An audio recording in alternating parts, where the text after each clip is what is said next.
My name is Justin Rewerts, and I am a chemist in the Hazardous Waste and Toxics Reduction program at the Washington State Department of Ecology. My contribution to the team that I work in is to be knowledgeable about how the chemicals behave, whether it be in the environment or in the products that we're looking at.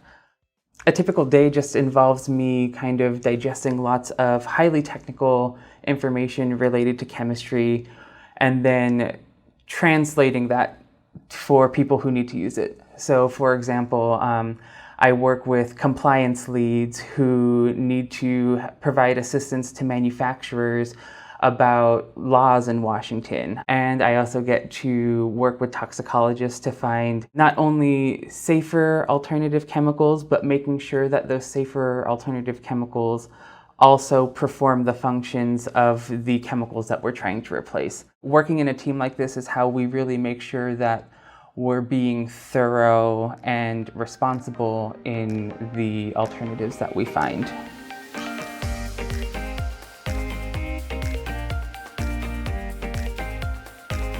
Per and polyfluoroalkyl substances, or PFAS, are chemicals that are added to apparel, such as like clothing, rain jackets, etc., to make them water repellent.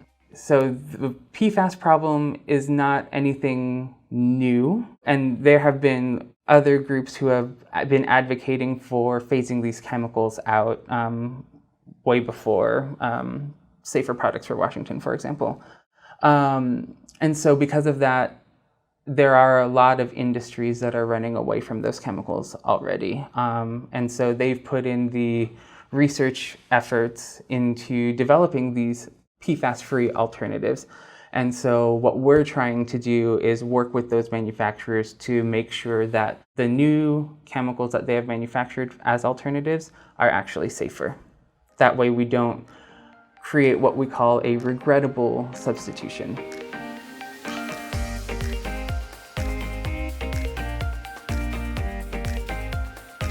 The work that we do is important because we don't know as much information as we would like to know about the chemicals in new consumer products, right? We at Ecology work really hard to kind of figure out what the overall impacts of chemicals in, at least this example, consumer products are. Not just from the consumer health side, but also what will that mean for the environment by the time it's time to dispose of that product that we don't need anymore.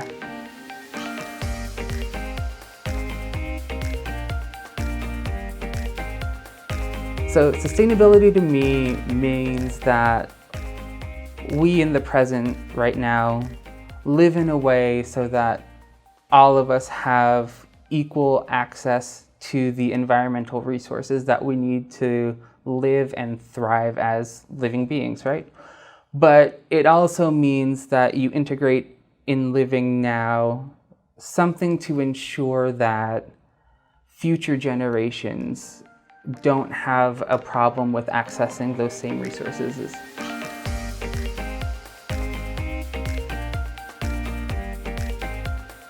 I didn't know before coming to Ecology that I wanted to work in the field of green chemistry and sustainable design.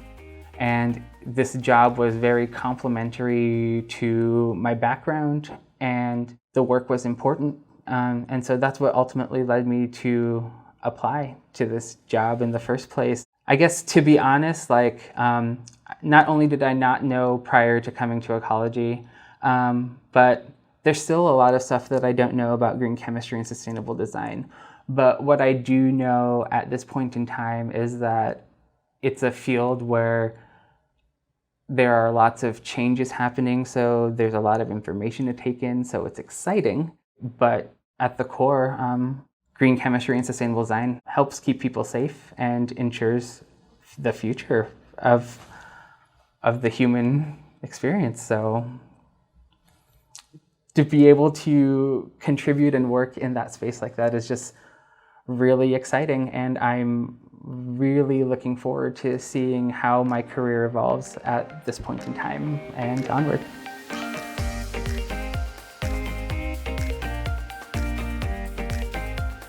Part of the reason why I also wanted to go to grad school is because I wanted to be kind of on the leading edge of innovation, right? Like, you know, solve big questions in science, right? The cool thing about my career right now is that I still get to be on that edge of innovation without having to do any of the innovating.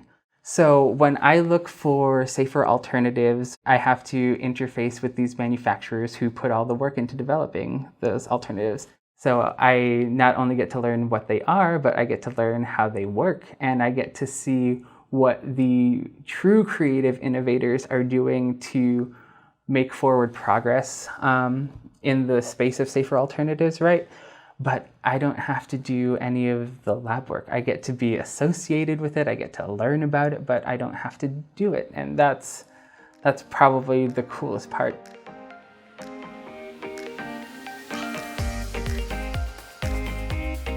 Honestly, like, if you like thinking about solutions to problems and you like the challenges of thought exercises like that, honestly, just like have a conversation with someone you're interested in.